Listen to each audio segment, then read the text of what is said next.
Maoist party అగ్రనేత Hidma డిఎన్ఏను AP పోలీసులు గుర్తించారు. తల్లి సోదరుడి నుంచి సేకరించినటువంటి డిఎన్ఏతో హిడ్మా డిఎన్ఏ సరిపోలినట్లు ప్రకటించారు.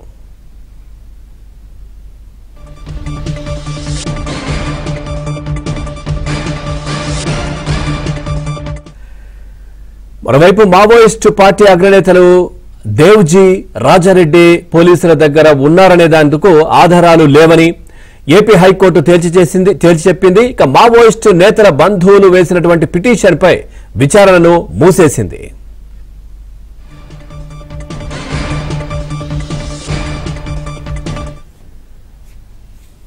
ఇదే అంశానికి సంబంధించి మరింత సమాచారం మా ఏపీ బ్యూరో చీఫ్ రామారావు అందిస్తారు. రామారావు, పూర్తి డీటెయిల్స్ ఏంటి ఈ అంశానికి సంబంధించి?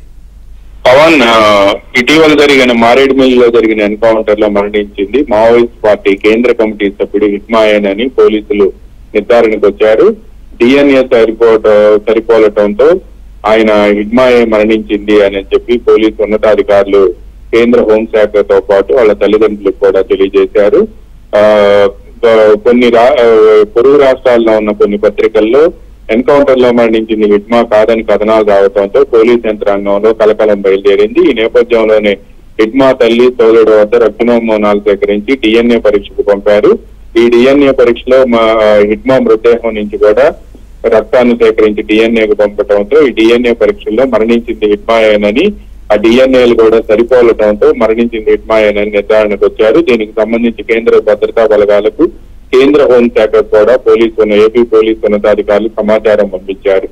ఇదిలా ఉంటే మావోయిస్టు పార్టీ నేతలు అంటే పార్టీ కేంద్ర కమిటీ కార్యదర్శి దేవ్జీ మల్లా రాజారెడ్డి వీళ్ళిద్దరూ కూడా పోలీసుల వద్దే ఉన్నారని, వీళ్ళని కోర్టులో హాజరుపరచాలని చెప్పి దేవ్జీ సోదరుడు అదేవిధంగా రాజారెడ్డి కుమార్తె వేసిన హెబియస్ కార్పస్ పిటిషన్ పై ఈ రోజు హైకోర్టు విచారణ ముగించింది. ఈ వ్యాజ్యంలో తాము జోక్యం చేసుకోలేము అని చెప్పి హైకోర్టు ధర్మాసనం స్పష్టం చేసింది. ఆధారాలు లభిస్తే కోర్టును ఆశ్రయించేందుకు పిటిషనర్లకు హైకోర్టు ధర్మాసనం వెసులుబాటు కల్పించింది.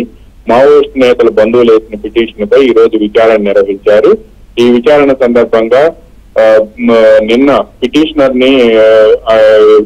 కి ఇచ్చిన ఆదేశాల మేరకు వారు సమర్పించిన ఆధారాలు సరిపోలేదు అని కూడా నిర్ధారణకు వచ్చింది. పిటిషనర్ తరపు న్యాయవాది సమర్పించిన వీడియోలో సెక్యూరిటీ సిబ్బంది మాత్రమే తాము అదుపులో ఉన్నారని పోలీసులు చెప్పినట్టు ధర్మాసనం గుర్తించింది.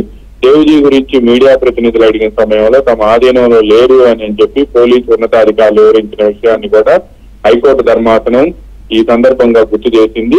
దేవ్జీ రాజారెడ్డి పోలీసుల నిర్బంధంలో ఉన్నట్టు ప్రాథమిక ఆధారాలు లేవు అని దీంతో ఒక నిర్ణయానికి వచ్చి ఈ విషయంలో తాము జోక్యం చేసుకోలేము అని కూడా స్పష్టం చేయడంతో పాటు విచారణను కూడా ముగిస్తున్నట్టు పేర్కొంది.